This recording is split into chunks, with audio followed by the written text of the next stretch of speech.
Okay, तो हम एक वैष्णव गीत से शुरू करते हैं। ये बहुत ही इम्पोर्टेंट सॉन्ग है और बहुत ही सुंदर सॉन्ग है। आप इसको मेरे पीछे दोहराइए और बाद में हम इसका मीनिंग पढ़ेंगे।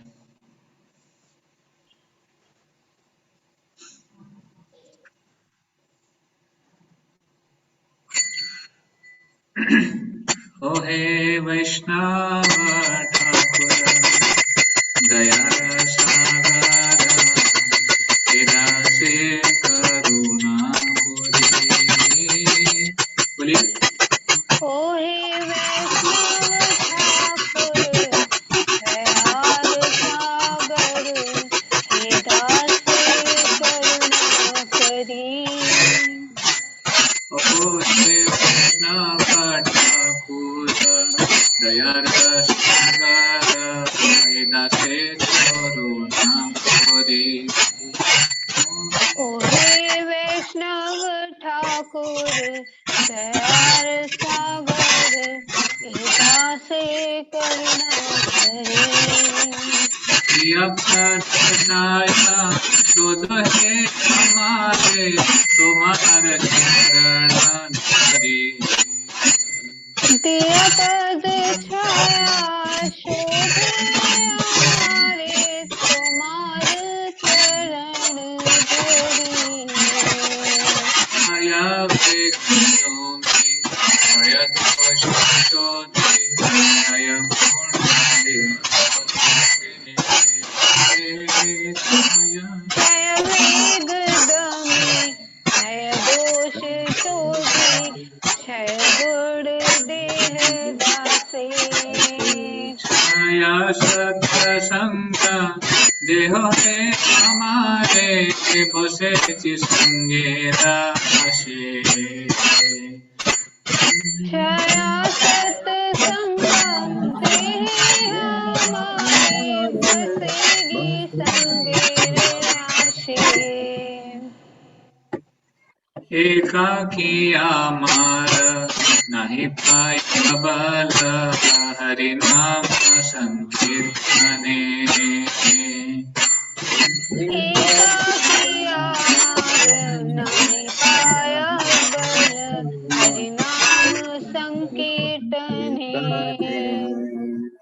मेघ कोरी सदा बंदी का देह कृष्ण नाम धरे। तुम्ही कृपा करी सदा मृत्यूचे देह कृष्ण धरे।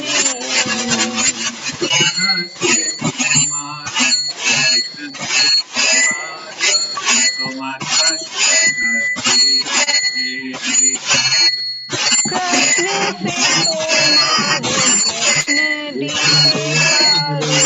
तोमार चलते आछे।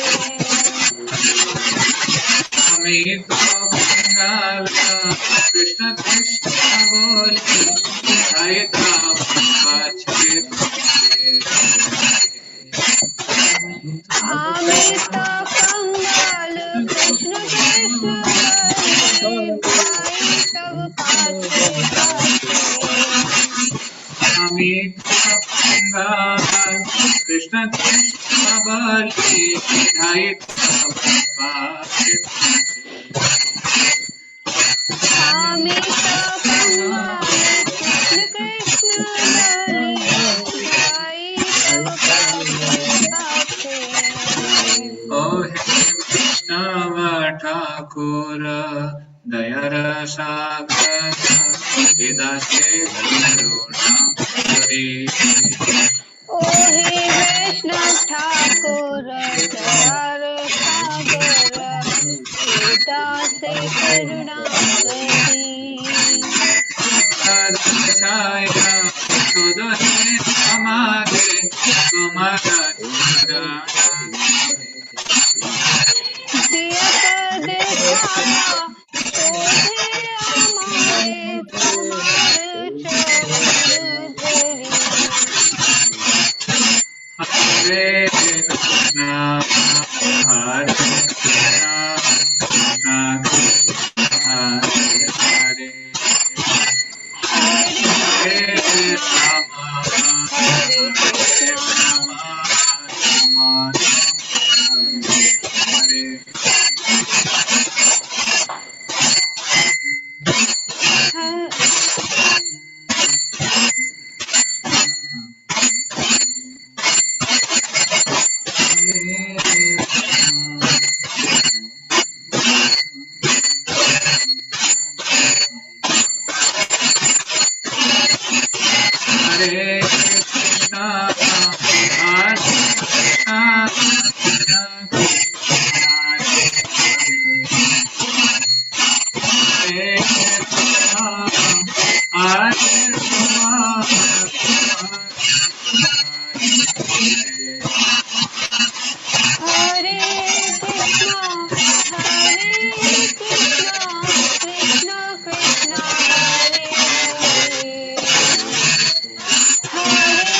ऑडिबल? हरे कृष्णा। जी प्रभु जी। ओके, ठीक है। I thought last time no one was following. जय वैष्णव ठाकुर, वैष्णव ठाकुर, वैष्णव ठाकुर, जय वैष्णव ठाकुर। जय वैष्णव ठाकुर, वैष्णव ठाकुर, वैष्णव ठाकुर, जय वैष्णव ठाकुर। जय जय प्रभुपाद, प्रभुपाद, जय प्रभुपाद। जय जय प्रभुपाद, प्रभुपाद, प्रभुपाद, जय जय प्रभुपाद। जय श्री वैष्णव ठाकुर की जय, श्री प्रभुपाद की जय, प्रभुपाद की जय, श्री भक्ति विनोद ठाकुर की जय। जय। तो ये बहुत ही सुंदर गीत भक्ति विनोद ठाकुर जो हमारे आचार्य हैं उन्होंने लिखा है।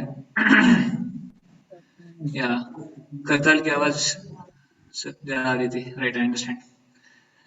Somehow the Zoom had limitation with the sound of cymbals, kartal. Yes, Prabhuji.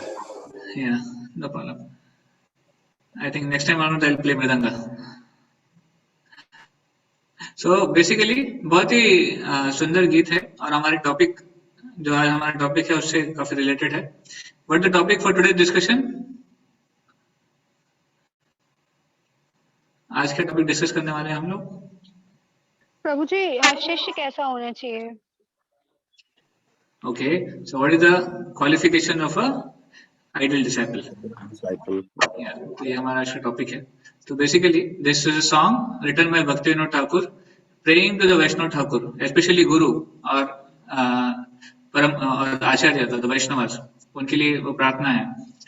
तो लैंग्वेज बहुत ही सिंपल है, अगर आप थोड़ा ध्यान से पढ़ेंगे तो आपको समझ में आ जाएगा। ओहे वैष्णव ठाकुर दयालु सागर एदा से करुणा कोरे, मतलब कि हे वैष्णव ठाकुर आप दया के सागर हैं, हरे कृष्ण, एंड एदा से करुणा कोरे, मतलब आप इस दास के ऊपर करुणा कीजिए। है ना, बहुत सिंपल है ना। See Bengali is very simple, almost similar to Hindi.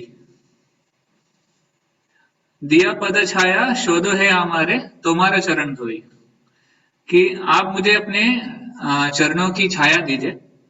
दिया पद छाया शोध है हमारे, आप हमें आपके चरण का रस दीजिए, हम आपके चरणों को आश्रय लेते हैं। तुम्हारा चरण धोरी क्षय वेग दमी क्षय दोष शोधी क्षय गुण देहो दासे।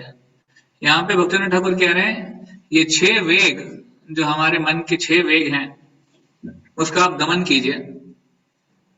तो बेसिकली ये 6 वेग कौन से हैं, यहाँ पे आया है।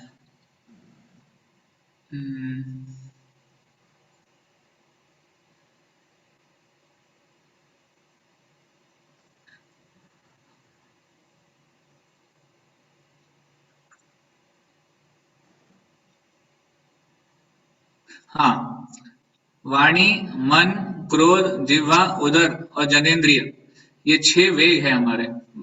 तो भक्तिविनोद ठाकुर कह रहे हैं इन 6 वेगों को आप दमन कीजिए। क्षय दोष शोधी, ये 6 दोष जो है मेरे में उससे मुझे मुक्ति दिलाइए। क्या है? अत्याहार, भक्ति अनुकूल चेष्टा, भक्ति प्रतिकूल चेष्टा मतलब बहुत ज्यादा प्रयास करना, प्रजल्प करना, भक्ति के नियमों को दुराग्रह करना या फिर अनाग्रह करना और कुसंग करना, गलत व्यक्तियों का संग करना और भक्ति के अतिरिक्त दूसरे असत मतवादियों को ग्रहण करना। ये तृष्णा जो है ये 6 दोष है।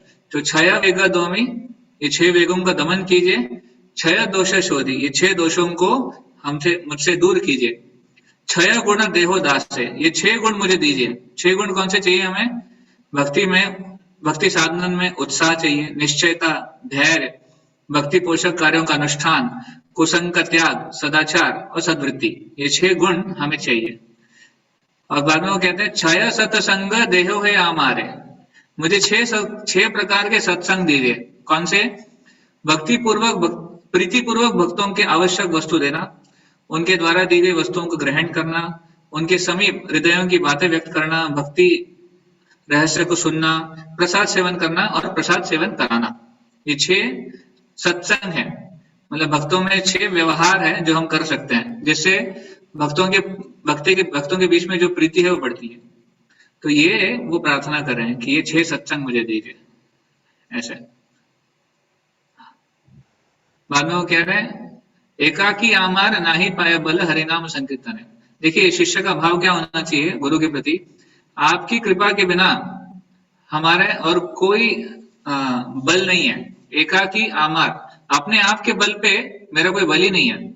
हरिनाम संकीर्तन करने का मुझे कोई शक्ति नहीं है अगर गुरु की कृपा ना होगा तो। तुम ही कृपा कोरी श्रद्धा बिंदु दिया, आप कृपा कर हमें श्रद्धा का एक बिंदु दीजिए, श्रद्धा का थोड़ी सी श्रद्धा तो प्रदान कीजिए। आप में श्रद्धा का सागर है तो सागर से हमें एक बिंदु प्रदान कीजिए। देह कृष्ण नाम धन है, कृष्ण नाम का जो धन है वो असली धन है, वो आप मुझे प्रदान कीजिए। बाकी तो भौतिक धन हम लोग यहाँ वहां अर्जित करने का प्रयास करते हैं, बट कृष्ण नाम का धन गुरु ही दे सकते हैं, तो वो आप मुझे प्रदान कीजिए।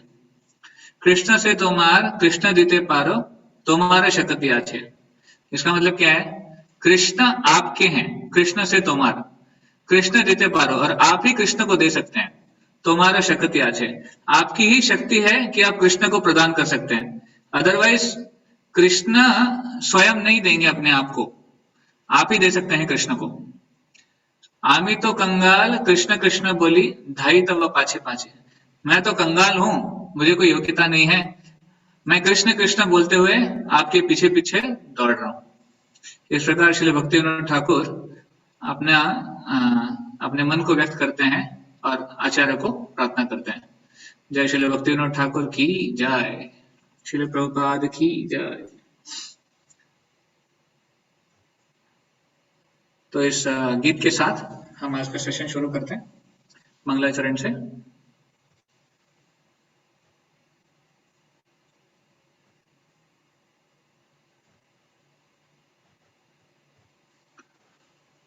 ॐ अज्ञानतिमिरन्धस्य ज्ञानाञ्जनशलाकया चक्षुरोन्मिलितं येन तस्मै श्रीगुरवे नमः। श्रीचैतन्यमनोभीष्टं स्थापितं येन भूतले स्वयं रूपः कदा मह्यं ददाति स्वपदान्तिकम्।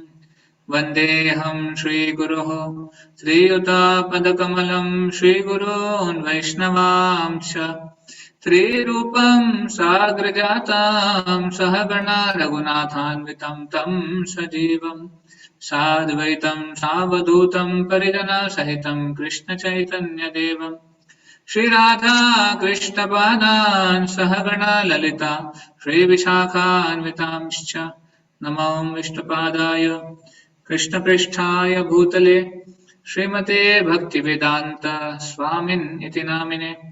नमस्ते सारस्वते देवे गौरवाणी प्रचारिणे निर्विशेष शून्यवादी पाश्चात्य देशतारिणे। नमो महावदन्याय कृष्ण प्रेम प्रदायते कृष्णाय कृष्ण चैतन्य नाम्ने गौरत्विषे नमः। हे कृष्ण करुणा सिंधो दीनबंधो जगत्पते गोपेश गोपिका कांत राधा कांत नमोस्तुते। तप्त कांचन गौरांगी राधे वृंदावनेश्वरी वृषभानुसुते देवी प्रणमामि हरिप्रिये। वाञ्छाकल्पतरुभ्यश्च कृपा सिन्धुभ्य एव च पतितानां पावनेभ्यो वैष्णवेभ्यो नमो नमः। जय श्री कृष्ण चैतन्य प्रभु नित्यानंद श्री अद्वैता गदाधर श्रीवासादि गौर भक्त वृंद। हरे कृष्ण कृष्ण कृष्ण हरे हरे, हरे राम राम राम हरे हरे।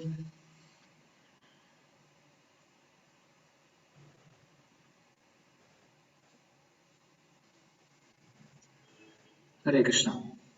तो पुनः एक बार सभी भक्तों का स्वागत है हमारे आज के इस सेशन में। तो पिछले सत्र में हमने डिस्कस किया था एक बहुत इंपॉर्टेंट टॉपिक जो था what is the quality of a ideal गुरु। एक एक प्रामाणिक गुरु या फिर आइडियल गुरु है, उनकी क्वालिटीज क्या क्या है। आज के सेशन में हम लोग क्वालिटी ऑफ आइडियल डिसाइपल, एक शिष्य की क्या गुणवत्ता होनी चाहिए, वो डिस्कस करेंगे। बेसिकली दोनों भी हमारे लिए जरूरी है, guru and disciple, both qualities are very important to be known. एक हमें चूज करने के लिए और एक हमें स्वयं को बनने के लिए। तो इसलिए लास्ट सेशन में तो ठीक है, हमने देखा कि कैसे जो प्रामाणिक गुरु होते हैं वो हमेशा कृष्ण के बारे में ही चर्चा करते हैं और कृष्ण को ही प्रदान करने का प्रयास करते हैं। वो भौतिक स्तर पे और या फिर कोई भौतिक वस्तु की लाभ के लिए कार्य नहीं करते हैं, लाइक दैट। तो इन शॉर्ट हमने गुरु के बारे में लास्ट सेशन में पढ़ा। आप काफी लोगों ने अटेंड किया होगा। अगर आप में से किसी ने वो अटेंड नहीं किया है तो आप प्लीज उसका रिकॉर्डिंग सुन सकते हैं, क्योंकि बहुत इंपॉर्टेंट है वो डिस्कस करना। और इसमें अगर किसी को कोई प्रश्न है तो आप बाद में पूछ सकते हैं। तो आज के सेशन में गुरु की क्वालिफिकेशन देखने के बाद एक शिष्य को कैसा होना चाहिए, हमारा क्या डिस्पोजिशन होना चाहिए, वो हम देखने का प्रयास करेंगे। तो भगवद गीता में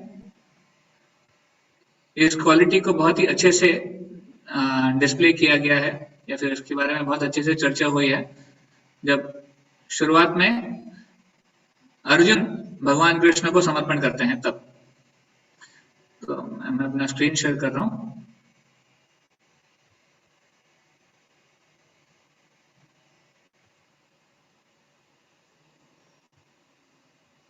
ओके, तो ये जो श्लोक है ये भगवद गीता में बहुत ही शुरुआत में आता है और एक शिष्य की जो मानसिकता क्या है, उनकी मेंटालिटी कैसी है वो दिखाता है। तो आप लोग मेरे पीछे उसको दोहराइए। कार्पण्य दोषो पहत स्वभावा, कार्पण्य दोषो पहता स्वभावा, पृच्छामि त्वां धर्म सम्मूढचेताः, पृच्छामि त्वां धर्म समधुचेता,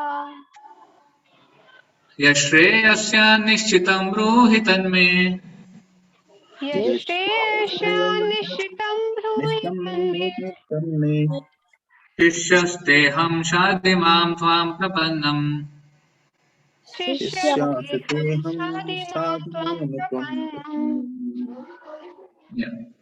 तो ये भगवद गीता के दूसरे अध्याय का 7वां श्लोक है। एक मिनट, उसका translation.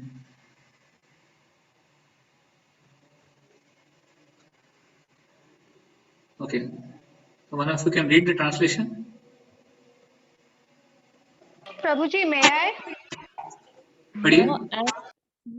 Now I am confused about my duty and have lost all composure because of miserly weakness. In this condition, I am asking you to tell me for certain what is best for me. Now I am your disciple and a soul surrendered unto you. Please instruct me. Okay. Thank you, Prabhu ji. तो thank you. Arjun क्या कह रहे हैं यहाँ पर कि मैं कार्पण्य दोषो पहत स्वभावा। देखिए, इसके पहले भी हमने डिस्कस किया है कि दो प्रकार के लोग होते हैं, एक होते हैं कृपण और एक होते हैं ब्राह्मण। तो कृपण कौन होते हैं? जो short term happiness, short term enjoyment के लिए जाते हैं, लॉन्ग टर्म नहीं सोच पाते, वो होते हैं कृपण। और ब्राह्मण जो होते हैं वो लॉन्ग टर्म के लिए सोचते हैं, असली सुख किसमें है वो सोचते हैं, उनको कहते हैं ब्राह्मण। तो कार्पण्य दोषो पहत स्वभाव मतलब अर्जुन कह रहे हैं कि मैं इस कृपण दोष से ग्रसित हो गया हूं। I have become confused because of my duty, because of my miserly weakness, and I have become confused about my duty. पृच्छामि त्वाम धर्म सम्मूढ़ चेता. That's why, इसलिए मैं आपसे पूछता हूं कि आप मुझे बताइए मेरे लिए धर्म क्या है. धर्म मीन्स ड्यूटी. धर्म का मतलब केवल जात पात या फिर रिलीजन नहीं है. धर्म का असली मतलब है ड्यूटी.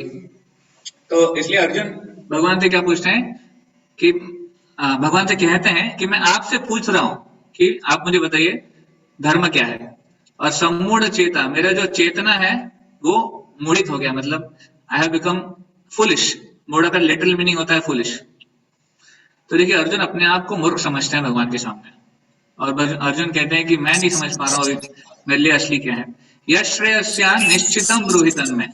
तो जो भी मेरे लिए श्रेयस्कर है, जो भी मेरे लिए बेनिफिशियल है, that you please tell me. निश्चितम means what is the ultimate benefit for me. जो सबसे अच्छा क्या है मेरे लिए वो आप मुझे बताइए. शिष्यस्ते हम स्वादि माम त्वाम प्रपन्नम. मैं आपका शिष्य बनता हूं, आप और आप मुझे, मैं आपको समर्पित होता हूं इस प्रकार. You can please mute your mics. आपका माइक म्यूट कर दीजिए. अंजन प्रू.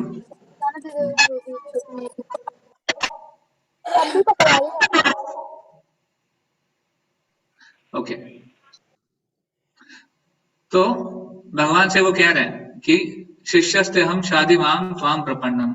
मैं आपको समर्पण करता हूं और मैं आपका शिष्य बनता हूं. देखिए इसके पहले जब भगवान की और अर्जुन की चर्चा हो रही थी, वो एक फ्रेंडली टॉक चल रहा था कि अर्जुन भगवान को अपने रथ पे बिठाते, ऑफकोर्स रथ के सारथी बनते हैं भगवान, और अर्जुन भगवान से पूछते हैं कि मुझे दिखाइए युद्ध भूमि में कौन कौन है, मैं देखना चाहता हूँ. तो वहां पे वो लेके जाते हैं और वहां पे कुछ बातें होती है भगवान और अर्जुन के बीच में. तो वो एक फ्रेंडली टॉक था. बट उसके बाद जब अर्जुन थोड़ा समस्या में आ जाते हैं, अर्जुन थोड़ा विमूढ़ चेता, उनकी जो चेतना डिस्टर्ब हो जाती है, तो अर्जुन कहते हैं कि नहीं, अभी no more friendly talks. Now I want to be your disciple. अभी मैं आपका शिष्य बनता हूं और आप मेरे गुरु बनिए. और इस प्रकार गुरु और शिष्य की जो बातें होती है वो थोड़ी सीरियस होती है. इसलिए एक शिष्य को समर्पण करना ये सबसे पहला स्टेप आता है. देखिए शादी माम त्वाम प्रपन्नम, अर्जुन ने भी यहाँ पे समर्पण किया, और प्रपन्न का मतलब समर्पण. और उसके बाद भगवत गीता में अगर आप आगे पढ़ेंगे, सेकंड चैप्टर से आगे शुरू होता है कि भगवान किस प्रकार अर्जुन को उपदेश देते हैं, और अर्जुन भी उसके बाद भगवान से प्रश्न पूछते हैं वगैरह वगैरह. तो इस प्रकार ये डायनेमिक्स है एक शिष्य और गुरु के बीच में, और उसकी शुरुआत होती है प्रपन्न समर्पण से. देखिए भगवान के अलावा हम किसी और को क्या समर्पण कर पाएंगे.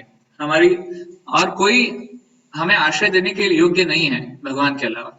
इसलिए हमें जरूरी है कि भगवान को हम समर्पण करें. पर समर्पण की भावना कब आएगी, सरेंडर कब आएगा, जब हम उनके ऊपर डिपेंडेंट फील करें, जब हमें जरूरत हो, महसूस हो दैट वी नीड गॉड, हमें भगवान की जरूरत है, या फिर हमें भगवान के आशीर्वाद की, या फिर भगवान के जो भक्त हैं उनकी जरूरत है जीवन में, तभी हम समर्पण कर पाएंगे. अगर हमें नीड महसूस नहीं होती तो हम समर्पण नहीं कर पाएंगे.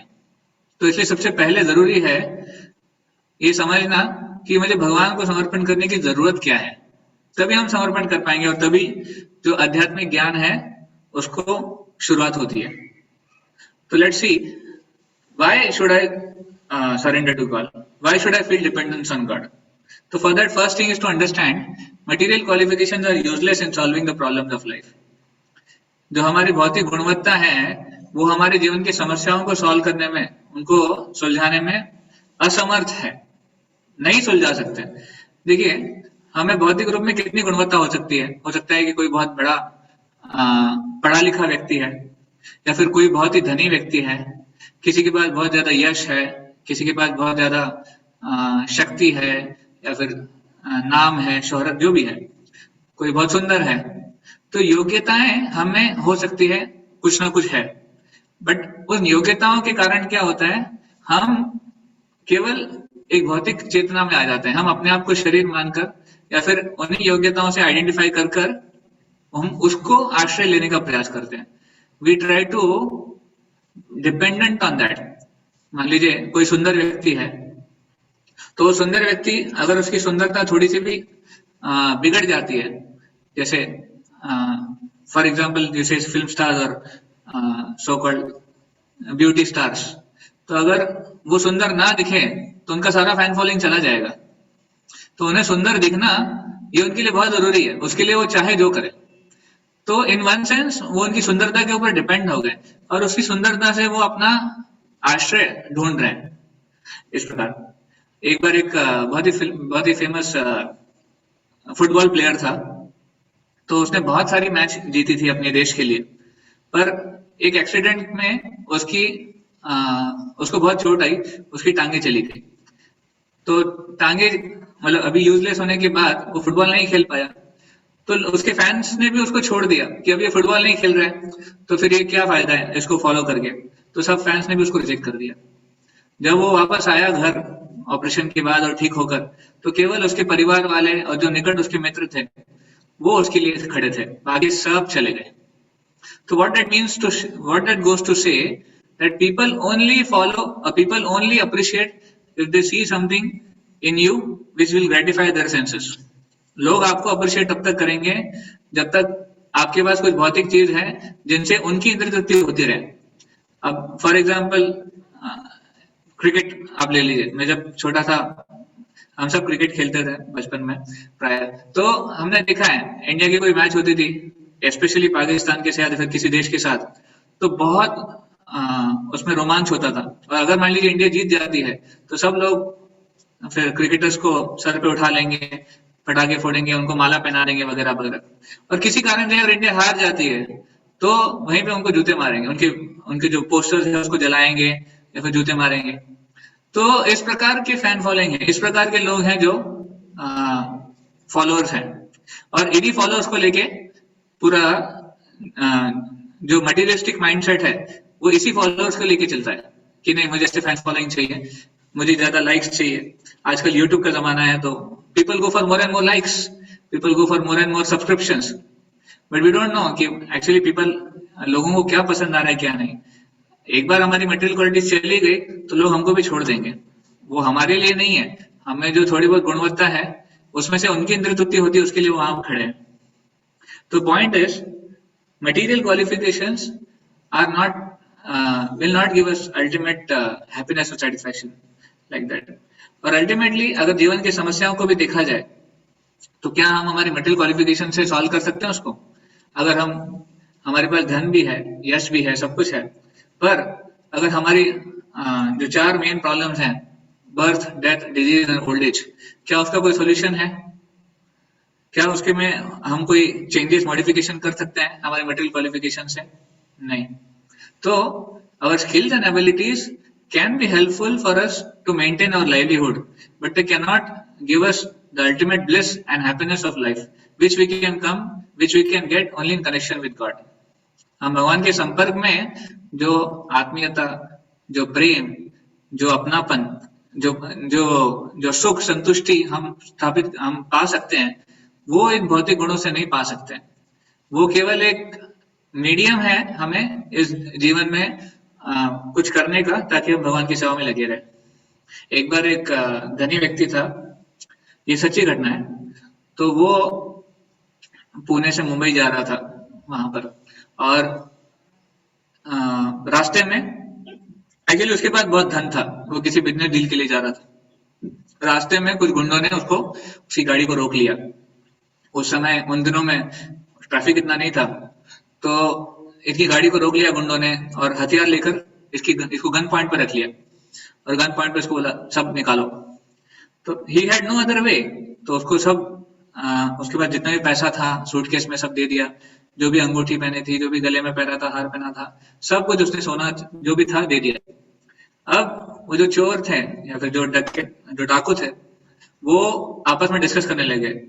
अभी एक ने कहा कि अरे इसको क्या करना चाहिए, इसको छोड़ देना चाहिए या इसको मार डालना चाहिए? तो एक ने कहा कि अरे इसने सब दे दिया, अभी छोड़ दो इसको। दूसरे ने कहा कि नहीं नहीं नहीं, इसको छोड़ो मत, ये फालतू में जाएगा, पुलिस कंप्लेंट करेगा और हमारे लिए पंगा कर देगा, इसको मार डालते हैं इधर ही। तो ये जो मिलियनेयर था ये देख रहा था अभी इसकी जान वो डिसीजन के बीच में थी, कौन क्या बोलता है। वो देख रहा था कि मारेगा या छोड़ेगा। इनफैक्ट ड्राइवर ऑल्सो लिसनिंग, ये और ये ड्राइवर इतने डर गए थे। तो जब ये चर्चा हो रही थी डाकुओं के बीच में, उन चोरों के बीच में, इसने अपने ड्राइवर को बोला, रहे क्या सुन रहे हो, यू टर्न मारो और भागो यहाँ से जल्दी। तो तुरंत ड्राइवर ने एक्शन लिया और वो आगे भागा और वापस वो गाड़ी लेके वापस आ गया। And that is how his life got saved. But his life got changed all together after that incident. वो जब वापस घर पे आया, वो इतना दहशत में था, अभी अभी उसकी जान बची थी, he was at the gun point, but अभी समहाउ वो बच के वापस आया था। वो किसी से मिल नहीं रहा था, ना अपने परिवार वालों से, ना किसी से। अपने आप को चुपचाप रूम में बंद कर लिया और उसने फॉर्चुनेटली भक्तों से उसका संपर्क था, तो भक्तों को उसने बुलाया, उनको कॉल किया। तो हमारे भक्त गए उनसे मिलने के लिए। तो बहुत सारी सिक्योरिटी थी और बहुत दरवाजे के अंदर वो बैठा हुआ था अपने रूम में। तो उसको सिक्योरिटी के द्वारा ले जाया गया और भक्तों ने फिर उसको देखा, कंप्लीटली ही वाज ब्रोकन। उसका जो भी उसका धन था, जो भी उसके परिवार वाले थे, कोई उसको उसकी जो मिजरी है, उसकी जो पीड़ा है, उसको बाहर नहीं निकाल पा रहे थे। तो फाइनली उसने डिवोटी से पूछा क्या करना चाहिए, और भक्तों ने उनको एज यूजुअल हरिनाम का आश्रय लेने के लिए कहा, भगवान के बारे में ज्ञान दिया। 1 घंटे 2 घंटे बताने के बाद भक्तों ने उसको सिखाया जब कैसे करना है, और उसके बाद भक्त वापस आ गए। और ऑफकोर्स फाइनली वो भगवान के नाम का जप कर कर उसको जीवन में एक आशा और एक संतुष्टि का एहसास हुआ। फिर वो उससे बाहर निकला उस सिचुएशन से। सो द पॉइंट इज, ये स्टोरी मैंने क्यों बताई कि ये है उस व्यक्ति का, देखिए उसके पास सब कुछ था, पर वही उसकी मृत्यु का कारण बन गया था, उसकी समस्या का कारण बन गया था। और वो होने के बाद भी वो उसको निकाल नहीं पाया उस सिचुएशन से, वो डिप्रेशन से, या फिर उसकी जो इतनी एंजाइटी थी उससे। पर भगवान का नाम उसको मदद किया इस प्रकार। तो इसलिए बहुत जरूरी है समझना कि material qualifications can not relieve us from the predicaments of life. Predicaments of life can be only removed by connection to God. Arjun की क्या सिचुएशन थी, आप देखिए अर्जुन का क्वालिफिकेशन क्या था। Arjun he was one of the best of the archers. जब द्रोणाचार्य सिखाते थे पांडवों को, कौरवों को और अपने बेटे अश्वत्थामा को, तो उन सभी में अर्जुन उनके विशेष करके प्रिय शिष्य थे, क्योंकि अर्जुन इतने मेहनती थे, अर्जुन इतने कौशल थे, अर्जुन में इतना कौशल था, द्रोणाचार्य बहुत प्रसन्न होते थे।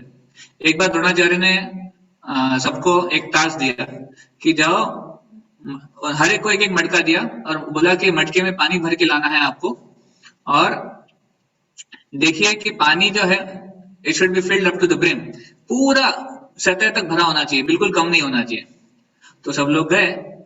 अब द्रोणाचार्य भी ऐसे वैसे गुरु नहीं थे, बहुत बुद्धिमान थे।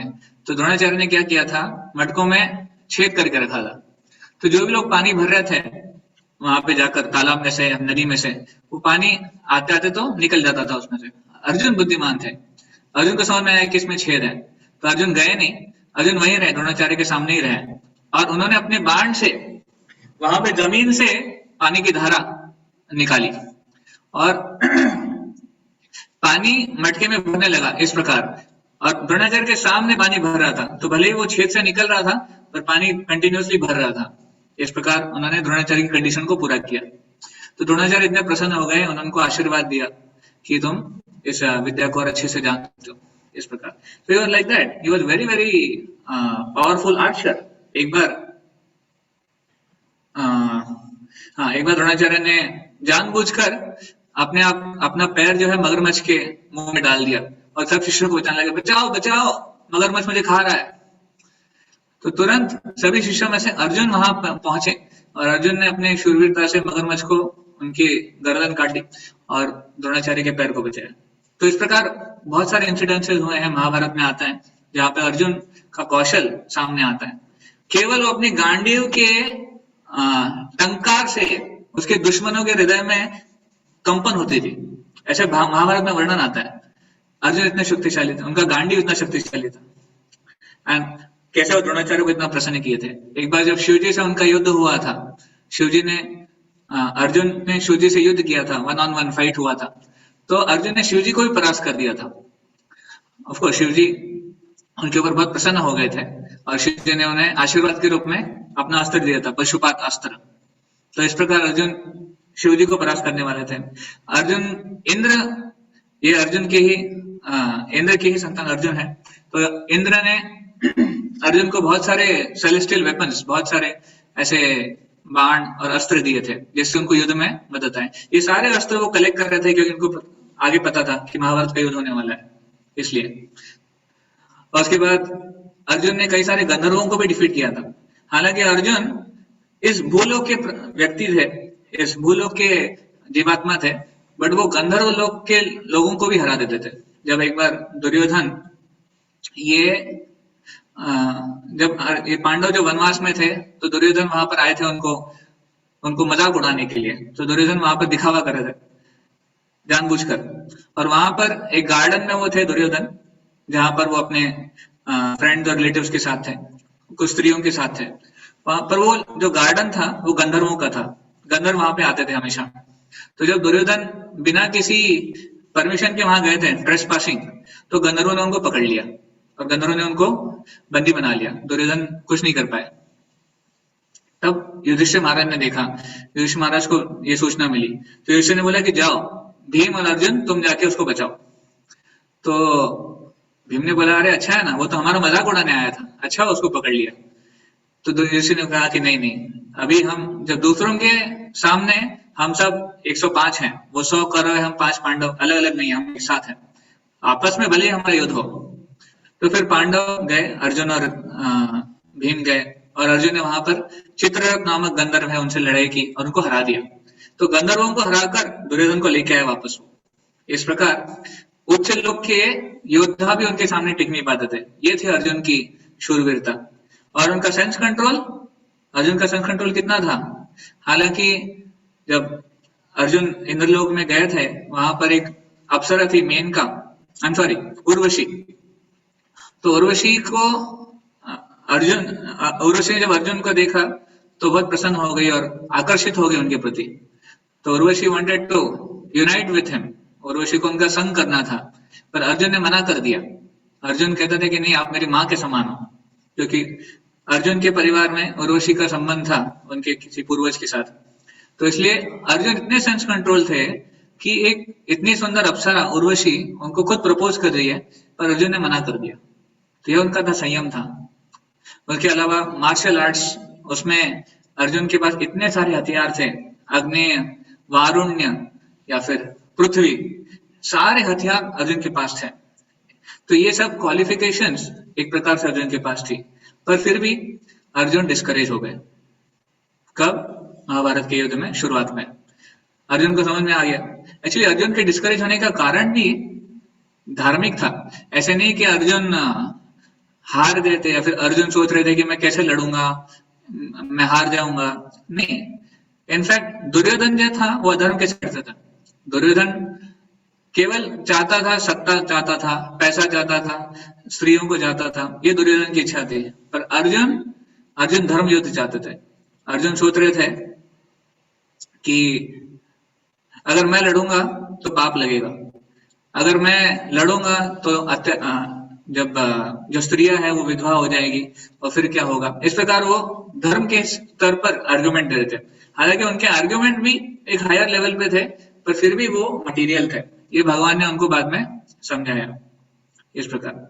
क्योंकि उनकी जो चेतना थी वो शारीरिक स्तर पे थी, वो अपने और अपने भाइयों के बारे में, अपने कजिन्स के बारे में सोच रहे थे, which was on a material level, on a bodily level ऐसे। तो ये जो अर्जुन का कॉन्फिडेंस है वो डाउन हो गया। तो ऐसे अर्जुन को भी एक गुरु की शरण लेनी पड़ी, और या फिर एक गुरु की शरण की जो नेसेसिटी है, जो आवश्यकता है, वो महसूस हुई। तो इसलिए ये बहुत क्लियर समझना चाहिए कि हमारी जो मटेरियल क्वालिफिकेशंस जो भी हो, हम कुछ भी हो इस जीवन में, गुरु के सामने सबसे पहले आता है समर्पण। अगर समर्पण की भावना नहीं है ना, तो फिर गुरु को शरण लेना बहुत मुश्किल है। एक बार एक लड़का अपने गुरु के पास गया और कुछ डिस्कस करने लगा, तो कुछ प्रश्न पूछ रहा था, तो गुरु उसको जवाब दे रहे थे कि नहीं ऐसा नहीं, ऐसा होना चाहिए। बट वो लड़का अपने आप को थोड़ा स्मार्ट समझता था, तो वो गुरु से कह रहा था कि नहीं नहीं नहीं, मेरे हिसाब से ऐसा होना चाहिए, ऐसा नहीं होना चाहिए। तो जब गुरु ने देखा कि ये सुनने के लिए तैयार नहीं है, तो गुरु ने उसको कहा कि ठीक है, एक काम करो, दूध लेके आओ, एक गिलास लेके आओ। तो एक पतीले में दूध लेके आया और वो ग्लास से खाली गिलास लेके आया। तो गुरु उस पतीले से ग्लास में दूध डाल रहे थे। तो जब ग्लास धीरे धीरे पूरा भर गया और फिर भी गुरु जो है दूध डालते रहे, तो देखा कि ग्लास भर गया, फिर बहने लग गया बाहर। तो शिष्य ने बोला, अरे गुरु जी, अभी आप क्यों दूध डाल रहे हो, भर चुका है, वो बाहर बह रहा है। तो गुरु कुछ नहीं बोले, गुरु दूध डालते रहे।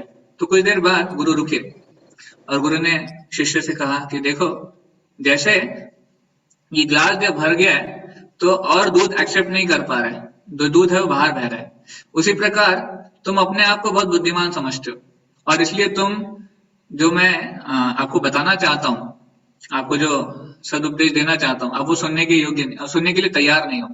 आप कब सुन पाओगे? जब आप एक खाली ग्लास की तरफ, जब आपको लगता है कि मुझे कुछ नहीं आता है और आप ग्रहण करने के लिए तैयार हो, तब आप सुन पाओगे। तो ये वहां पर गुरु ने उन्हें समर्पण की भावना सिखाई। तो इसलिए भगवान के ऊपर आश्रित होना या फिर भगवान के ऊपर समर्पित होना, ये हमारे लिए आवश्यक है। भगवान या फिर भगवान के प्रतिनिधि जो गुरु हैं, तो अर्जुन की तरह हम सब लोग भी इन समस्याओं से पीड़ित हैं। हाँ, अर्जुन की समस्याएं धार्मिक थी, पर हमारी समस्याएं भी हालांकि इतनी धार्मिक नहीं है, पर हमारी समस्याएं भी हैं। ऑल्दो हमारे पास एडवांस फैसिलिटीज हैं, एडवांस टेक्नोलॉजीज हैं, एडवांस्ड सब कुछ है, बट फिर भी हम जीवन में दुखी हैं, हम जीवन में स्ट्रेस्ड हैं, हम जीवन में इनडिसिसिव हैं, हम निर्णय नहीं ले पाते हैं, हम जीवन में डिप्रेस्ड हैं, डिप्रेशन के शिकार हो जाते हैं, कभी कभी लोनलीनेस, अकेलेपन के शिकार हो जाते हैं, कभी कभी सुसाइडल थॉट्स आते हैं। कितने लोग हैं जो सोचते हैं कि नहीं नहीं, सब खत्म हो जाए तो अच्छा होगा, नहीं चाहिए समस्याएं।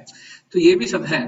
तो जैसे अर्जुन ने कृष्ण को समर्पण किया, कृष्ण को गुरु मानकर, उसी तरह हमें भी भगवान के प्रतिनिधि को समर्पण करना चाहिए, उनको गुरु मानकर, जो हमें एनलाइटनमेंट दे सकते हैं, जो हमें उपदेश दे सकते हैं, हमारे जीवन का जो अंधकार है उसको दूर कर सकते हैं। इसलिए जब हम प्रार्थना करते हैं, सबसे पहली प्रार्थना हम जो करते हैं ना, ओम अज्ञानतिमिरन्धस्य ज्ञानांजनशलाकया चक्षुरुन्मीलितं येन तस्मै श्री गुरवे नमः। गुरु कौन है? जो अंधकार से ज्ञान का जो अंजन है, ज्ञान की जो रोशनी है वो प्रदान करते हैं, वो गुरु है। और जब शिष्य समझता है कि नहीं, मैं अभी अंधकार में हूँ और मुझे ज्ञान की जरूरत है और जो गुरु ही मुझे दे सकते हैं, तब वो समर्पण करने के लिए तैयार होता है।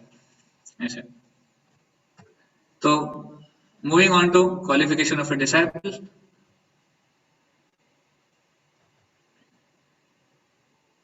I'll share my screen again.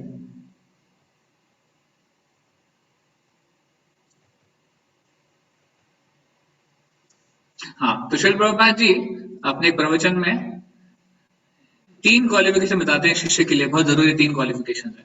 तो I want one of you can read, maybe Bina mother you can read from here this thing which I highlighted. Okay. One should go to the spiritual master with surrender and questions and service. 3 things. First of all, for acquiring knowledge, we have to find out the suitable personality. And if we were 14 enough to find out such suitable personality, then first thing is to surrender, and after that surrender there are questions. One must be very intelligent to put questions to the spiritual master. Without questions you cannot make progress, so blind faith is never required. Neither questions should be in a mood of challenge. Questions or answers should be just to understand, and that should be accompanied with service. This is the okay, thank you. तो सबसे पहले हमें, of course ये शुरू करने से पहले actually मैंने बिना मदद को कहा था पढ़ने के लिए, तो आप थोड़ा हम वी कैन बी कंसिडरेट। नहीं, that's okay. No problem.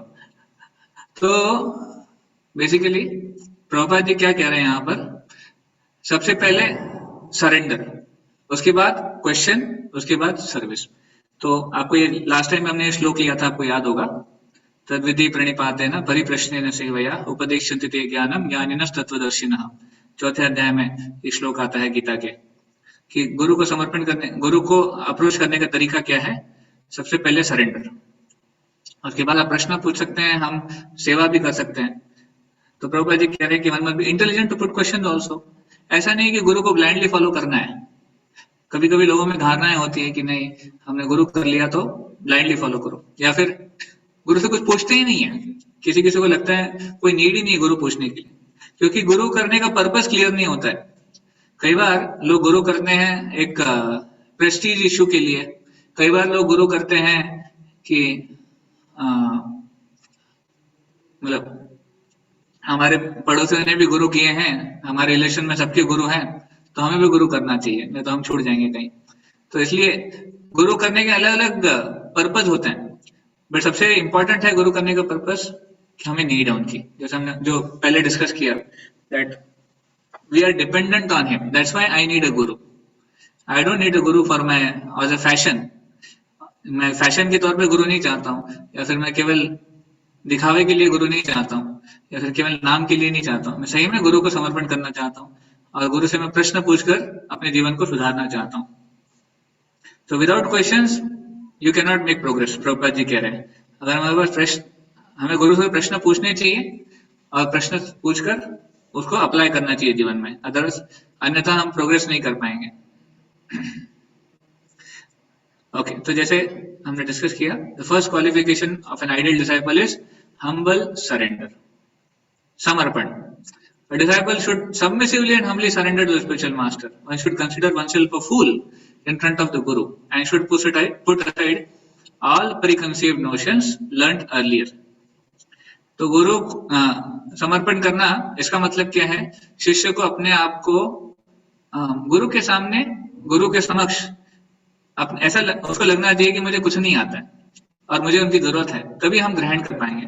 जैसे मैंने आपको जो उदाहरण दिया दूध के ग्लास का, जब तक ग्लास खाली है तब तक ग्लास में दूध जा सकता है, एक बार ग्लास भर गया तो उसमें नहीं आएगा। उसी प्रकार जब तक शिष्य को लगता है कि मुझे चीजें आती है, तब तक वो शिष्य गुरु से ग्रहण नहीं कर पाएगा। तो जब शिष्य को समझ में आता है कि नहीं, मुझे कुछ नहीं आता है, हालांकि उसे भौतिक रूप से बहुत कुछ पता भी हो, पर जब वो गुरु के समक्ष जाता है तो अपने आप को मूर्ख मानता है। और उसके एक बहुत ही ज्वलंत उदाहरण है हमारे आचार्य, जिनका नाम था सनातन गोस्वामी। तो सनातन गोस्वामी ये 6 गोस्वामियों में से एक हैं। और सनातन गोस्वामी की योग्यता क्या थी? He was a very very great scholar, he was a very great devotee also. तो वो एक बहुत ही विद्वान थे, बहुत ही महान भक्त थे भगवान के। वो सारस्वत ब्राह्मण परिवार में जन्म लिए थे, पर किसी परिस्थिति के कारण वो नवाब हुसैन शाह, जो उस समय बंगाल के राजा थे, उनके मिनिस्टर के रूप में थे। एक्चुअली उनको फोर्स किया गया था, सनातन गोस्वामी रूप गोस्वामियों को नवाब हुसैन शाह ने फोर्स किया था कि अगर आप दोनों मेरी सेवा नहीं करेंगे तो मैं सारी हिंदू कम्युनिटीज को खत्म कर दूंगा। तो इसलिए सनातन और रूप गोस्वामी उनकी सेवा में लगे हुए थे as a chief minister and as a finance minister. But ऐसा नहीं था कि वो वहां पे एंजॉय कर रहे थे। हालांकि नवाब हुसैन शाह ने उनको बहुत सारे महल दिए, बहुत सारा धन दिया और बहुत उनको नाम दिया, सम्मान दिया, पर उन दोनों ने हमेशा उसको अपनी जो भगवान की भक्ति है उसको मन में उसको जताए रखा, अभी भगवान को भूले नहीं। तो उनके पास जितने महल थे, पीछे उन्होंने चुपके से एक गुप्त वृंदावन बनाया और वृंदावन में जाकर वहां पर वो गीत लिखते थे, वो वहां पर शास्त्र पढ़ते थे और वहां पर भगवान की भक्ति करते थे ऐसे। तो हालांकि ये दोनों रूप और सनातन, विशेष करके सनातन गोस्वामी, इतने उनको he was very scholarly and he new more than 8 languages. उनको 7-8 लैंग्वेजेस आती थी, उसमें वो निपुण थे। तो इतने सारे गुण होने के बाद भी जब सनातन गोस्वामी पहली बार चैतन्य महाप्रभु से मिले तो उन्होंने अपने आप को एक हम्बल रूप में प्रदर्शित किया, ऐसे कि जैसे एक मूर्ख व्यक्ति होता है। तो उन्होंने घास का तिनका मुंह में लेकर और अपने गले में एक कपड़ा डालकर चैतन्य महाप्रभु को समर्पण किया और उनसे पूछा के आमी के ना मोरे जापिता पुत्र है, कि मैं कौन हूं मुझे नहीं पता है। तो मेरे जो संगी है, मेरे जो लोग जो मेरे इर्द गिर्द है, वो मुझे बहुत बड़ा पंडित मानते हैं और वो मुझे पढ़ा लिखा मानते हैं, और मैं इतना मूर्ख हूं कि मुझे भी लगता है कि मैं पंडित हूं। ऐसे तो पर मुझे नहीं पता कि मैं कौन हूँ, मेरे जीवन का उद्देश्य क्या है, क्यों मुझे ये जो 3 ताप हैं, 3 ताप कौन से होते हैं? आध्यात्मिक, आदि भौतिक, आदि दैविक। क्यों मुझे ये सता रहे हैं, क्यों मुझे ये परेशान कर रहे हैं, और मुझे यहाँ से छुटकारा कैसे मिलेगा इन 3 तापों से? तो इस प्रकार सनातन गोस्वामी एक उदाहरण पेश करते हैं हमारे सामने कि कैसे गुरु को समर्पण करना चाहिए, कैसे गुरु के सामने नम्र होना चाहिए। ऐसा नहीं है कि अरे मुझ में इतनी क्वालिफिकेशन है, आप पहले मेरा लिस्ट सुनिए कि मैंने क्या क्या किया है, मैंने ये डिग्री प्राप्त की है, मैंने यहाँ पे जॉब किया है, मेरे पास ये है, मेरे कॉन्टेक्ट में ये है। तो ये सब जो है वो गुरु के सामने नगण्य है, क्योंकि गुरु हमें आध्यात्मिक ज्ञान देने वाले हैं। ये सारी जो भौतिक हमारे अचीवमेंट्स की लिस्ट है वो यूजलेस है उसके सामने। ऐसे तो इसलिए like a seed planted in a fertile land can germinate. जो बीज होता है, जो बीज को अगर जमीन उपजाऊ है तो ही बीज वहां पर एक पौधे के रूप में आ सकता है। अदरवाइज अगर जमीन उपजाऊ नहीं है तो फिर बीज आप कितना भी बोइए, कितना भी उसको खाद डालिए, पानी डालिए, पर वहां पर कुछ नहीं होगा। और जिस प्रकार एक पत्नी है या फिर एक स्त्री है, जब वो फर्टाइल है या फिर वो संतान उत्पत्ति के लिए योग्य है, तभी उसे संतान उत्पत्ति हो सकती है। उसी तरह जब गुरु आध्यात्मिक ज्ञान देते हैं, शिष्य के हृदय में एक रिसेप्टिविटी का भाव होना चाहिए, एक नम्रता का भाव होना चाहिए। अगर शिष्य में ये रिसेप्टिविटी या नम्रता नहीं है तो गुरु कितने भी योग्य हो, वो वहां पर उस शिष्य में परिवर्तन नहीं ला पाएंगे, क्योंकि शिष्य अगर नम्र नहीं है। इसलिए हमें हमारे पार्ट पे ये देखना चाहिए कि हम कैसे नम्र बने। एक उदाहरण मैंने शायद पहले भी आपसे दिया है, मृदंगा, टीचिंग मृदंगा उसका, कि एक बार एक लड़का जाता है एक मृदंग टीचर के पास और वो कहता है कि मुझे मृदंग सीखना है। तो मृदंग के टीचर पूछते हैं उससे, ठीक है आपको सिखाएंगे, आपको पहले भी कुछ मृदंग के बीट्स आते हैं? तो उसने बोला हाँ मुझे कुछ बीट्स आते हैं, मैंने पहले यहाँ वहां सीखा हुआ है। तो टीचर ने कहा ठीक है, आपकी जो फीस है वो 200 रुपए होगी मृदंग के लिए। तो शिष्य ने कहा ठीक है। जब एक और लड़का आता है, वो टीचर से पूछता है कि मुझे मृदंग सीखना है। टीचर ने बोला ठीक है, आपको पहले मृदंग आता है? उसने बोला नहीं मुझे कुछ भी नहीं आता, मुझे बेसिक से शुरुआत से सीखना है। तो टीचर ने बोला ठीक है आप आइए, आपकी फीस 100 रुपए होगी। तो जब पहले लड़के को पता चला कि टीचर मुझसे 200 रुपए ले रहे हैं, इनसे 100 रुपए ले रहे हैं, तो टीचर से पूछने लगा कि ऐसा क्यों, हालांकि मुझे कुछ स्टेप्स आती हैं। तो टीचर ने उसे बताया कि देखो आपने जो चीजें सीखी हुई है पहले, जो गलत सलत अपनी मनगढ़ंत चीजें सीखी हुई है, उसको मुझे पहले निकालना पड़ेगा और फिर आपको सही ज्ञान देना पड़ेगा। तो मुझे आपके ऊपर डबल मेहनत करनी पड़ेगी, इसलिए आपको 200 रुपए मैंने फीस बताई। ये जो नया लड़का है इसको कुछ नहीं आता है, तो इसके ऊपर मुझे ज्यादा मेहनत नहीं करनी पड़ेगी, इसको केवल सिखाना है, तो इसलिए इसको 100 रुपए ऐसे। तो इससे क्या समझ में आता है, जो हमारा सो कॉल्ड नॉलेज है वो हमें समझना चाहिए। जो हमारा मेंटल स्पेकुलेशन है, मानसिक तर्क है या फिर मानसिक ज्ञान है, उसको हमें साइड में रख के जाना चाहिए जब हम गुरु के पास जाते हैं।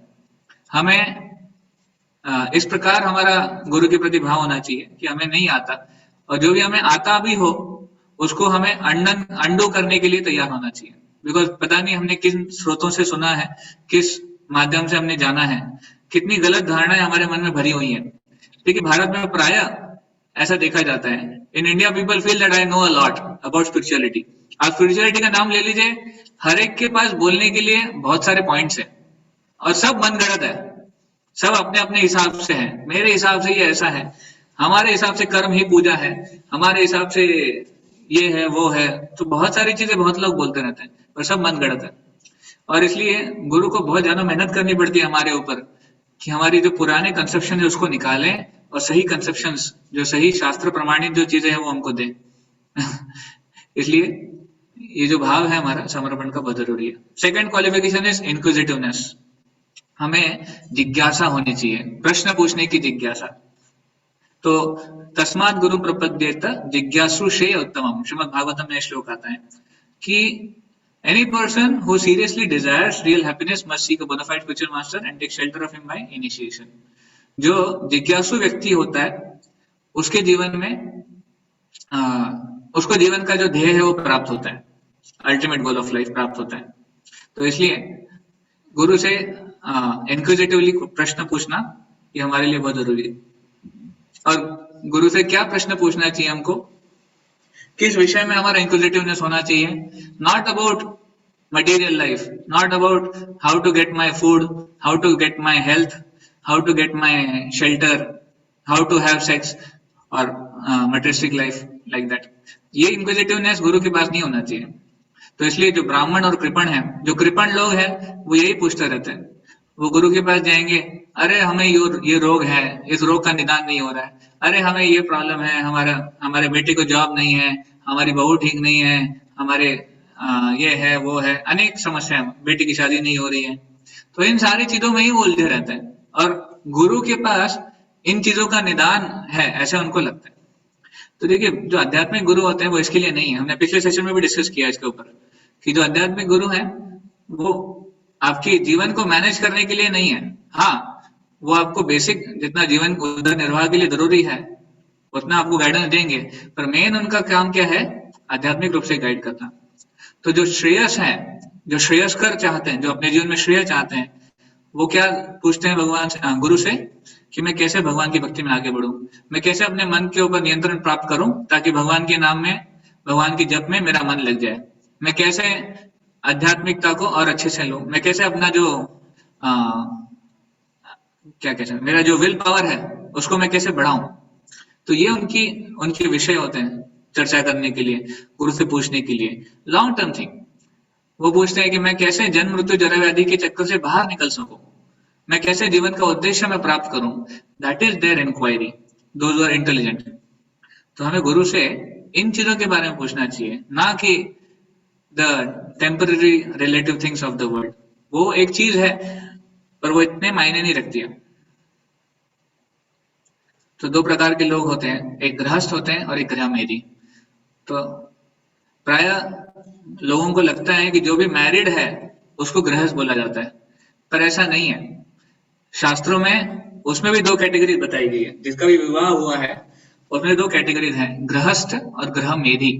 गृहस्थ वो है जो अपने गृह में भगवान को केंद्र बिंदु में रखे हैं, भगवान के आज्ञा अनुसार, भगवान के जो इंस्ट्रक्शंस है गीता भागवत में उसके अनुसार अपने जीवन को जीते हैं, वो है गृहस्थ। और गृहमेधी वो है जिनके जीवन में सेंटर इज मी, मैं और मेरा परिवार, मैं और मेरा अहंकार, मैं और मुझसे जुड़ी हुई चीजें, ये जिसके सेंटर में है उसको कहते हैं गृहमेधी। तो इसलिए ऐसा ना सोचना चाहिए कि अरे अब इसका शादी हो गया तो ये गृहस्थ बन गया। तो ये बहुत ही इमेच्योर डेफिनेशन है। तो गृहमेधी केवल अपने शरीर के बारे में सोचते हैं, केवल अपने काम के बारे में, how can I had eating, meeting, sleeping, defending, जो चार चीजें, जो पशु जीवन की जो चार चीजें हैं ना, हमने डिस्कस की थी इसको, तो उसी के बारे में सोचते हैं, वो है गृहमेधी। और गृहमेधी कैसे होते हैं, शास्त्र बताते हैं कि वो बहुत ज्यादा मेहनत करते हैं, मेहनत बहुत करते हैं, पर उनकी जो मेहनत है वो गधे के समान होती है। गधा किस प्रकार बहुत मेहनत करता है, किसके लिए, एक कैरेट के लिए, एक गाजर के लिए, जो उसको एनीवे कहीं भी मिल जाएगा, पर उसके लिए उसको बहुत मेहनत करता है, उसको लगता है कि नहीं मुझे मिलेगा, आगे जाके मिलेगा, ऐसे। तो ये जो गाजर है ये माया देवी हमारे सामने रखती हैं भौतिक एंजॉयमेंट के रूप में, मटेरियल एंजॉयमेंट। तो ये गृहमेधी होता है। और गृहस्थ जो होता है वो उनका फोकस इसके ऊपर नहीं होता है, वो सोचते हैं कि नहीं, let me be centred around God, भले ही मुझे मटेरियल एंजॉयमेंट मिले ना मिले, वो हमारा फोकस नहीं है।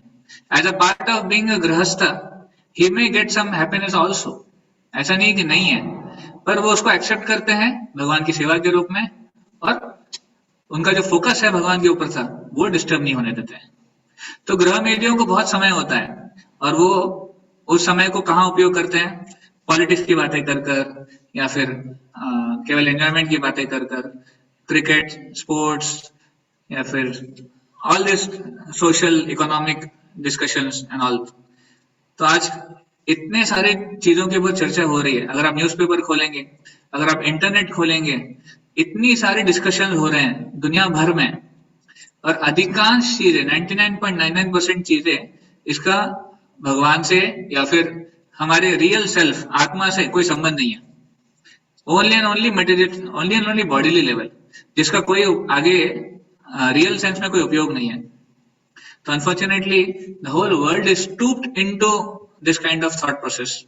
बट डिवोटीज, जो आप सब लोग बहुत भाग्यशाली हैं कि आप ऐसे एक उद्देश्य से जुड़े हुए हैं जो हमें इस कृपण दोष से बाहर निकालेगा और हमें एक असली आध्यात्मिक जीवन की ओर लेके जाएगा।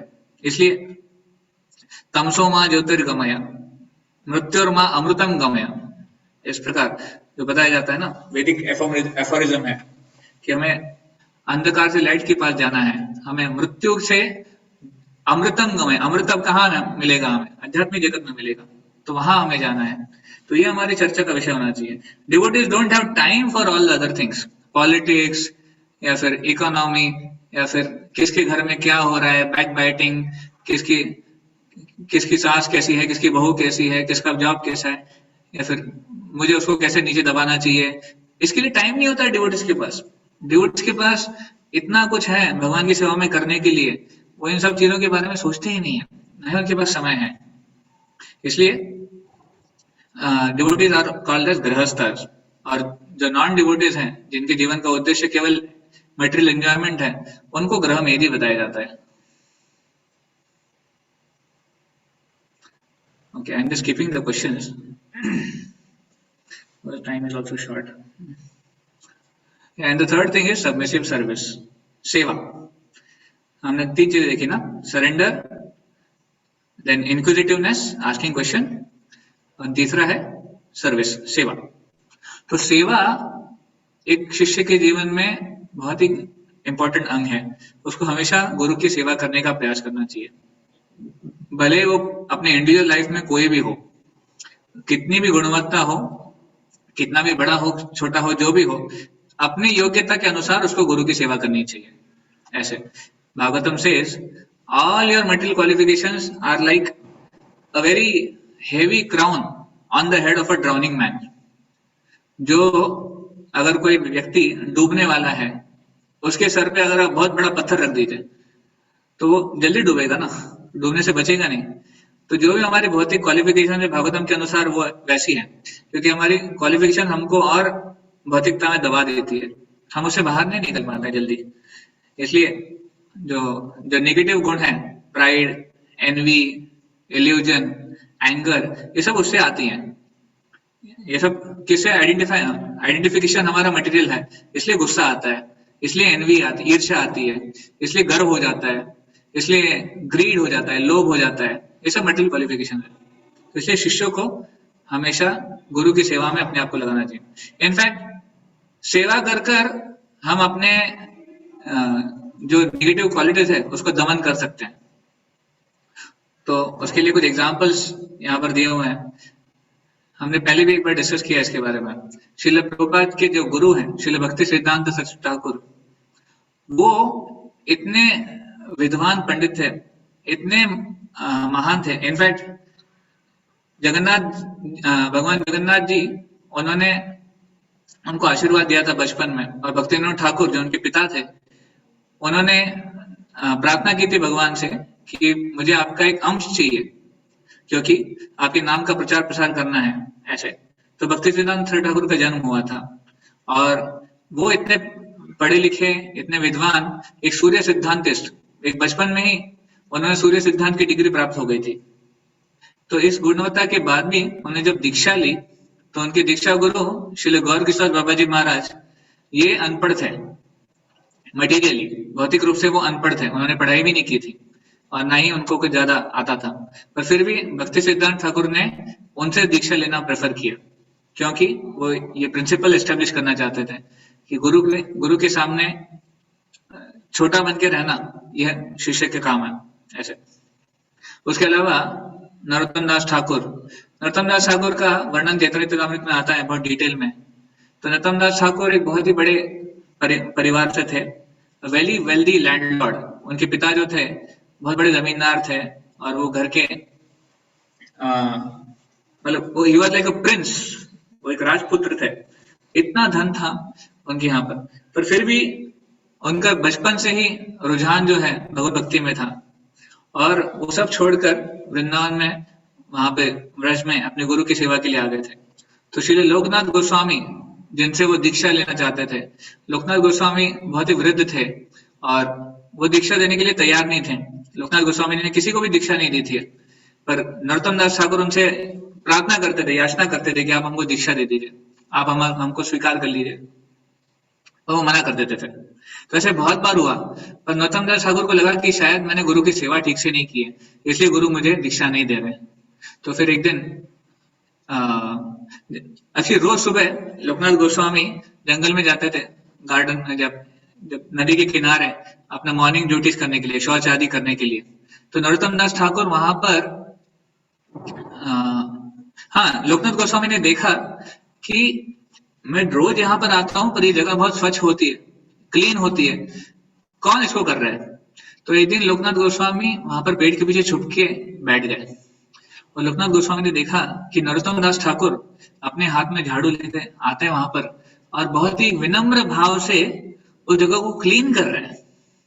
तो लोकनाथ गोस्वामी को अपने आंखों पर विश्वास नहीं हुआ कि नरोत्तम दास ठाकुर ये इतना बड़ा, ये इतना महान व्यक्ति है, इतने महान भक्त हैं और इतने धनी परिवार से है, और ये इतना छोटा काम कर रहे हैं, जो मेरा शौच आदि है उसको वो क्लीन कर रहे हैं। तो it was very very small thing to do. पर नरोत्तम दास ठाकुर को जब वो बोलते हैं कि आप ऐसा क्यों कर रहे हो, नरोत्तम दास ठाकुर बोलते हैं कि शायद मैं इसके भी योग्य नहीं हूं, मुझे और नम्र काम करना चाहिए, क्योंकि आपकी कृपा मुझे नहीं मिल रही है, आप मुझे दीक्षा नहीं प्रदान कर रहे, आप मुझे प्रसन्न नहीं हो रहे, like that. So that is how Narottam Das Thakur felt dependent on Loknath Goswami. इतना वो अपने आप को डिपेंडेंट मानते थे। और उसके बाद लोकनाथ गोस्वामी उनको दीक्षा देते हैं और उनको स्वीकार करते हैं।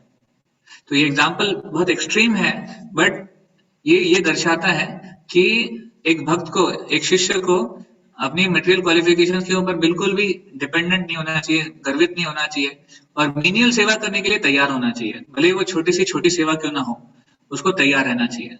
उसको ये नहीं लगना चाहिए कि मैं कौन हूँ, मेरा प्रेस्टीज क्या है, मेरा पोजीशन क्या है, और मैं कैसे कर सकता हूँ झाड़ू मारने का काम या फिर ऐसे काम। एक और बहुत सुंदर उदाहरण आता है चैतन्य चरितामृत में, महाराज प्रताप रुद्र का। तो महाराज प्रताप रुद्र ये ओडिशा के राजा थे, और ये बहुत ही भगवान के महान भक्त थे। तो जगन्नाथपुरी में जगन्नाथ रथ यात्रा होती है हर साल, आपको पता होगा। और जगन्नाथ रथ यात्रा में वहां पर शुरुआत में ऐसी प्रथा है कि जो राजा है वो एक्चुअली वो राजा है on behalf of Jagannath, Jagannath भगवान के बिहाफ पे वो राजा है। तो वो ये अपना भाव दिखाने के लिए हाथ में झाड़ू लेके आते हैं, और जो राजा है वो स्वयं भगवान के सामने झाड़ू लगाते हैं। ये वहां की प्रथा है। ऑफ कोर्स आजकल भी मिनिस्टर लोग झाड़ू लगाते हैं, पर वो सेल्फी के लिए, फोटो खींचने के लिए, अखबार में या फिर न्यूज रिपोर्टर्स उसको छापते हैं, उसके लिए नहीं। प्रताप रुद्र महाराज मीनियली उनका भाव था कि मैं सही में भगवान का दास हूं, और उस भाव से वो झाड़ू लगाते थे ऐसे। तो चैतन्य महाप्रभु जो उस समय जगन्नाथपुरी में रहते थे, ये प्रताप रुद्र महाराज से नहीं मिलते थे, प्रताप रुद्र महाराज से दूर रहते थे। क्यों? क्योंकि प्रताप रुद्र महाराज राजा थे, और एक सन्यासी को राजा से मिलना ये सही शोभा नहीं देता है। तो प्रताप रुद्र महाराज को अंदर से इतनी ग्लानि होती थी कि क्या है, भगवान मुझे कृपा नहीं दे रहे, चैतन्य महाप्रभु भगवान है और मुझे कृपा नहीं दे रहे। क्यों? क्योंकि मैं राजा हूं, तो मैं राजापन छोड़ दूंगा, मुझे जरूरत नहीं है राजापन की, पर मुझे भगवान की कृपा चाहिए। तो ऑफकोर्स बाकी भक्तों ने कहा कि नहीं ऐसा मत कीजिए, आप राजा बने रहिए, क्योंकि राजा भी चाहिए हमको, एक अच्छा लीडर भी होना चाहिए। पर हम चैतन्य महाप्रभु से प्रार्थना करेंगे। तो सब भक्तों ने प्रार्थना की चैतन्य महाप्रभु से, तो चैतन्य महाप्रभु बिल्कुल नहीं माने। चैतन्य महाप्रभु ने कहा कि नहीं, मैं राजा से नहीं मिलूंगा, क्योंकि वो विषयी है। राजा को पैसे से डील करना पड़ता है, राजा को स्त्रियों से डील करना पड़ता है, और इसलिए सन्यासी जो है ऐसे लोगों से नहीं मिलता है वैदिक समय में, चैतन्य महाप्रभु के समय में। तो चैतन्य महाप्रभु की कृपा कैसे मिले? तो भक्तों ने एक प्लान बनाया कि जब जगन्नाथ रथ यात्रा में चैतन्य महाप्रभु वहां पे नृत्य करेंगे, कीर्तन करेंगे, कीर्तन के बाद वो थक जाएंगे और थकने के बाद एक गार्डन में विश्राम करेंगे। तो उन्होंने कहा राजा से कि आप वहां उस गार्डन में जाइए एक साधारण वेशभूषा में, एक ऑर्डिनरी मैन के रूप में, और वहां पर चैतन्य महाप्रभु की सेवा कीजिए। और बिल्कुल वैसे ही हुआ। वहां पर चैतन्य महाप्रभु गार्डन में जाके विश्राम कर रहे थे और प्रतापरुद्र महाराज जो वहां के राजा थे वो एक साधारण व्यक्ति के रूप में एक ड्रेस में आए और चैतन्य महाप्रभु के चरण को दबाने लगे। अब देखिए चैतन्य महाप्रभु ये भगवान है, ये सब जानते हैं कि कौन क्या है, पर फिर भी चैतन्य महाप्रभु एक सन्यासी के रूप में वहां पर इतना प्रसन्न हो गए उस व्यक्ति से। उनसे कहा कि आप कौन हैं, अपना परिचय दीजिए। तो प्रतापरुद्र महाराज ने कहा कि मैं आपके दासों के दासों के दासों का दास हूं। और ये जवाब सुनकर चैतन्य महाप्रभु और खुश हो गए और चैतन्य महाप्रभु ने उनको आशीर्वाद दिया। हालांकि ये नहीं दिखाया कि मैं आपको राजा के रूप में आशीर्वाद दे रहा हूँ, चैतन्य महाप्रभु जानते थे कि वो राजा स्वयं है।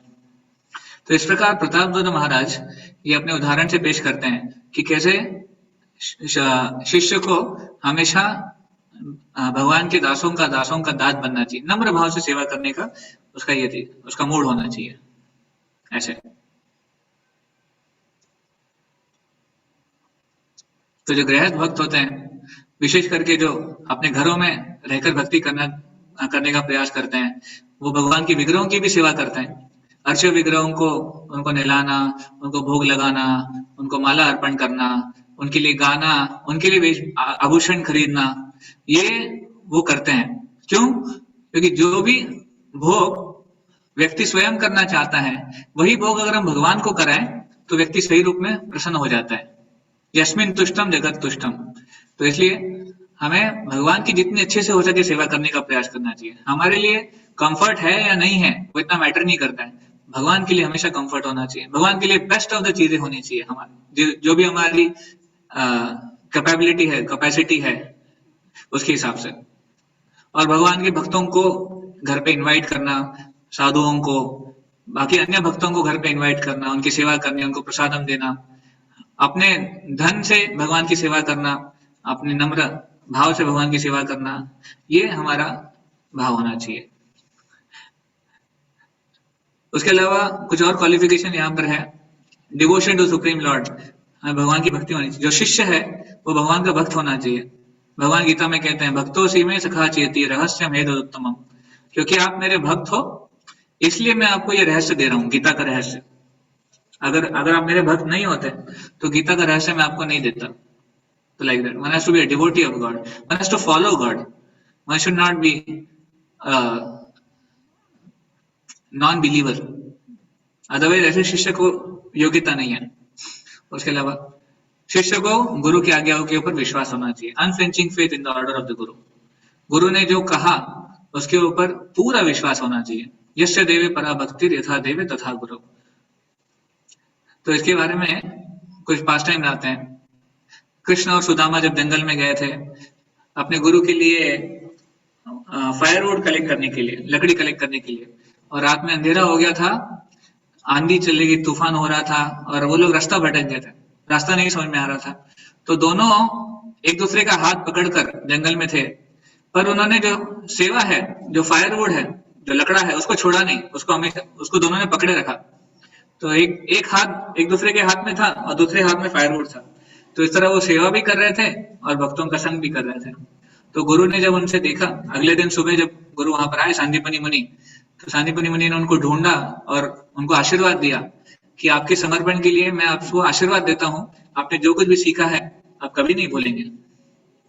हालांकि भगवान को कौन आशीर्वाद दे सकता है, भगवान भगवान है, पर फिर भी यहाँ पर सांदीपनि मुनि भगवान सांदीपनि मुनि के माध्यम से एक आशीर्वाद प्राप्त करते हैं ऐसे। तो और भी कुछ पासेंट हैं, maybe next session we can discuss and then will conclude this topic. किसी को कोई प्रश्न है या टिप्पणी है आज के हमारे इस टॉपिक में?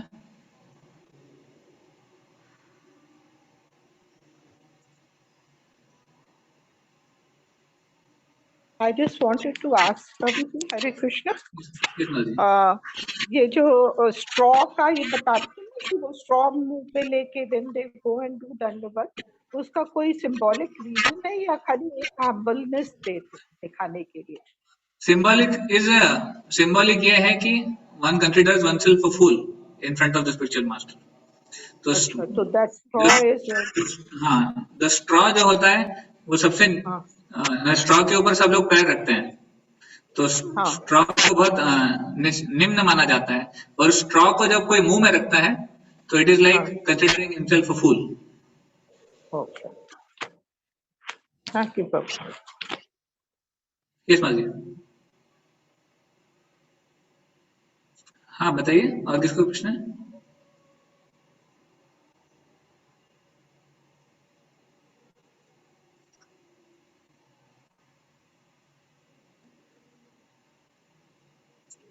ओके, सो आई होप कि हालांकि थोड़ा फास्ट हम ले रहे थे, बट इस डॉक्यूमेंट को भी मैं शेयर कर दूंगा ताकि आप इसको आराम से इसको पढ़ सकते हैं, और अगर इस टॉपिक में और कोई प्रश्न है तो अगले सेशन में डिस्कस कर सकते हैं. Thank you very much. Hare Krishna. Shri Prabhupad की जय. समस्त गौर भक्त वृंद की जय. निताय गौर प्रेमानंद. हरि बोल.